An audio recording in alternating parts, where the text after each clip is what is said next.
Brothers లో ఆషాఢం KG sale మళ్ళీ మొదలైంది. మరెన్నో క్రేజీ ఆఫర్స్ ఖైదీ చేయండి ఆర్ఎస్ బ్రదర్స్. సో ఆ ప్రాసెస్లో అంత గ్రేట్ టెక్నీషియన్స్తో పాటు వర్క్ చేస్తుంటే we tend to learn so many things అండి. So that was a big learning experience అండి. అంటే సార్ మామూలుగా సాధారణంగా ప్రతి సినిమాకి, అంటే ఏ సినిమాకైనా సరే, ఇప్పుడు బాహుబలి కావచ్చు, మీది మగధీర కావచ్చు, ఛత్రపతి కావచ్చు, ఏ సినిమాకైనా మీ వర్క్ అనేది చాలా హార్డ్ వర్క్ ఉంటుంది. ఒక కెమెరా సినిమాటోగ్రాఫర్గా కొత్త మీరు రెగ్యులర్గా స్టడీ చేస్తూ అప్డేట్ అవుతూ ఒక సినిమాని బాహుబలి కావచ్చు, త్రిబుల్ ఆర్ కావచ్చు, కానీ దానికి తగ్గ అప్రిషియేషన్ అనేది ఆడియన్స్ నుంచి ఇప్పుడు టెక్నాలజీ డెవలప్ అవడం వల్ల వస్తుంది. సో మీ వర్క్ గురించి తెలియకుండా, అరే మనం ఇంత వర్క్ చేసాము, మనకు దాని తగ్గ అప్రిషియేషన్ రాలేదు అని ఎప్పుడైనా ఫీల్ అయ్యారు సార్? ఇప్పుడు ఎలా ఉంది ఇప్పుడు?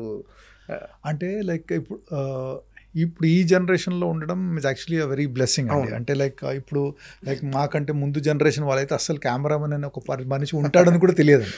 సో అందరికీ ఏంటంటే మొత్తం హీరోని చేస్తాడు, నెక్స్ట్ టైం చేస్తే డైరెక్టర్ చేస్తాడు అనేది ఉంటుందండి. సో ఇప్పుడు ఈ జనరేషన్ ఉండడం I'm very very happy for that అండి. అంటే సో ఇప్పుడు at least there is some kind of recognition which is coming. So అంటే ఎవ్రీ ప్రొఫెషన్కి ఒక ఎక్స్పెక్టేషన్స్ ఉంటాయండి. సో అంటే ఇప్పుడు ఏ సినిమా చేసినా కూడా first and foremost the major దాని క్రెడిట్ అంతా hero the cost on screen కనిపించే వాళ్ళకి తీసుకుంటారండి. So next comes director. So ఆ తర్వాత నెక్స్ట్ వేరే టెక్నీషియన్లు ఎలా చేశారు దాన్ని బట్టి ఉంటుంది. సో మనం ఒక ప్రొఫెషన్లో ఉన్నప్పుడు మన ఎక్స్పెక్టేషన్స్ కూడా చాలా రియలిస్టిక్గా ఉండాలండి. సో మనము ఓకే వేరే టెక్నీషియన్ లెవెల్లో ఇలా ఎందుకు రావట్లేదని పడడం కంటే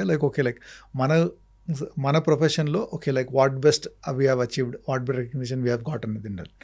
అండ్ అప్రిషియేషన్ వస్తే definitely you will always feel happy అండి, దాంట్లో డౌట్ లేదు.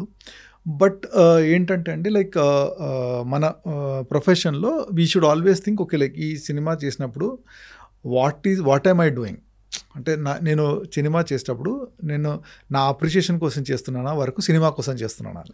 So in that way I always అంటే ఫస్ట్ నుండి అండి ఒక సినిమాకి what best I can contribute to the film అని చేస్తూ వచ్చానండి. విచ్ ఇండైరెక్ట్లీ ఆ సినిమా బాగా వస్తే ఆడియన్స్ విల్ డెఫినెట్లీ ఫీల్ అండి. And definitely that appreciation has been coming slowly in a big way అండి. So I'm very happy for that అండి. So అలా ఎప్పుడన్నా కూడా I feel I'm very lucky to get so much of recognition. అంటే I don't think other సినిమాటోగ్రాఫర్స్కి ఇంత recognition చాలా తక్కువ మందికి ఉందండి. So I'm one of those guys. I feel very blessed అండి. ఓకే, ఈ 5 ఏళ్ల జర్నీలో బాహుబలి ప్రభాస్తో ఉన్న working experience? It was wonderful experience అండి. అంటే ప్రభాస్ అనేవాడు ఈజ్ డార్లింగ్. యాక్చువల్లీ అతన్ని ఫ్యాన్స్ భలే పెట్టారు అతని పేరు. Is actually true darling. So అతనితో it was been always a very happy experience అండి. ఎప్పుడు కూడా ఈజ్ అంటే ఆ సినిమా చేసేటప్పుడు the kind of dedication he has shown towards film. So 2 క్యారెక్టర్స్కి వేరియేషన్స్ కానివ్వండి, శివుడు క్యారెక్టర్ కానీ బాహుబలి క్యారెక్టర్కి the kind of variations he has shown. So the kind of dedication. So ఏదన్నా కొత్తగా హార్స్ రైడింగ్ నేర్చుకోవడము, లేకుంటే రాక్ క్లైంబింగ్ నేర్చుకోవడము, సో మెనీ థింగ్స్ ఆ వార్ ప్రాక్టీస్ చేయడము. So the dedication and focused is what made him what he is today అండి. అంటే బాహుబలి తర్వాత is probably India's biggest star now. So it is because of his hard work and dedication that he has become. So it was a very very great experience working with him అండి.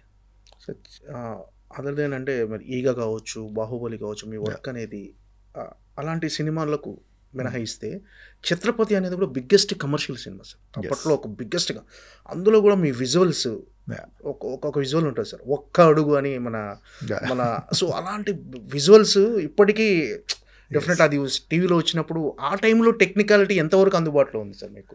టెక్నికల్గా ఎలాంటి use చేసేవారు మీరు?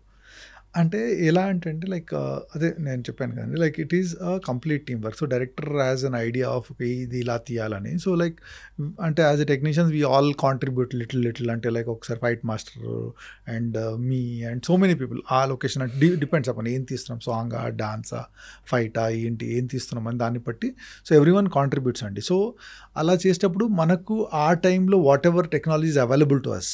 So ప్రస్తుతం ఏంటంటే we have access to so many things అండి. ఇప్పుడు so అప్పుడు ఏంటంటే there was lot of limited access because of various reasons.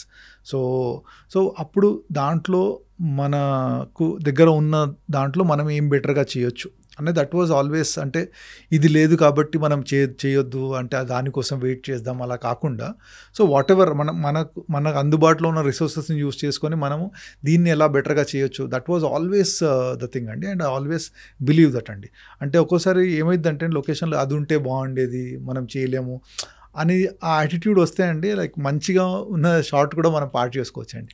So మనకేంటంటే, సో అందుకు ఆ టైంలో what ever resources we had మనకు అందుబాటులో ఉన్నాయి, we try to use it and get the best possible result. So finally ఏంటంటే ఆ షార్ట్ పెట్టిన పర్పస్ ఏంటి, దాన్ని కన్వే అవుతుందా లేదా, అది కన్వే అయింది అనుకోండి, so that people will remember అండి. ఎందుకంటే లైక్ మీరు రాజమౌళి సినిమాలో every shot or every action is backed by so much of emotion. So ఆ ఇమోషన్ బ్యాక్డ్ ఉంటుంది కాబట్టి మీకు షార్ట్లు అలా గుర్తుంటాయండి. ఓకే. అంటే కొన్ని మీ షార్ట్స్ చూస్తుంటే మగధీర కానీ, నెక్స్ట్ బాహుబలి కానీ, ఆర్ఆర్ఆర్ కానీ, అవి గ్రాఫిక్సా ఒరిజినల్ షార్ట్సా అని అనిపిస్తుంటాయి సార్. కానీ అవి చూస్తే ఏంటంటే మీ ఒరిజినల్ షార్ట్స్, ఇప్పుడు ఆర్ఆర్ఆర్లో టైగర్ షాట్ కానీ, క్లైమాక్స్ షాట్ కానీ, ఇవన్నీ చూస్తే అంటే అంత అడ్వాన్స్డ్గా ఉంటాయి మీ ఫోటోగ్రఫీ అనేది. సో ఇలాంటి అంటే ఇలాంటి టెక్నికాలిటీ మీరు అప్డేట్ చేసుకుంటానికి ఎవరిని ఫాలో అవుతారు సార్? ఏంటి అంటే ఇంటర్నెట్ అన్నది చాలా స్ట్రాంగ్ మీడియం టు లర్న్ అండి. లైక్ అంటే మనకి ఇప్పుడు ఏమైనా ఏదైనా తెలుసుకోవాలంటే like there is internet is there for us to know. And at the same time like whenever నాకు ఆపర్చునిటీ దొరికినప్పుడు I go to so many like shows అండి. అంటే నాబ్ అని ఉందండి, అమెరికాలో షో జరుగుతుంది. లైక్ అంటే కొత్త లేటెస్ట్ టెక్నిక్స్, టెక్నాలజీ లేకుంటే ఎక్విప్మెంట్ అక్కడ లాంచ్ చేస్తారు. సో దెన్ ఐబీసీ అని ఆమ్స్టర్డామ్లో జరుగుతుంది. So I keep visiting these places. And అక్కడ వెళ్ళినప్పుడు like you ten to meet the technicians and other things who will discuss about అంటే అది ఎందుకు చేశారు, దాంట్లో ఏం లాభము, అలాంటి చేస్తే తెలుసుకుంటే ఏంటంటే వీ విల్ బి అప్డేటెడ్ అండి. అంటే ఒకప్పుడు టెక్నాలజీ చేంజ్ అనేది చాలా లేట్గా చాలా టైం తీసుకునేదండి. ఏదైనా కొత్తది రావడానికి 5 ఏళ్ళు 10 ఏళ్ళు అలా పట్టేదండి. బట్ ఇప్పుడు ఏంటంటే this generation the change is happening so fast. So you have to constantly be upgrading అంటే మీరు రిలాక్స్ అయ్యారంటే ప్రపంచం మీకంటే చాలా ఫాస్ట్గా పరిగెత్తేస్తుంది. So you have to keep yourself updating. ఆ అప్డేటింగ్కి మనకు ఫస్ట్ ఆఫ్ ఆల్ అండి యాక్సెసిబిలిటీ కంటే ఇంట్రెస్ట్ ఉండాలండి.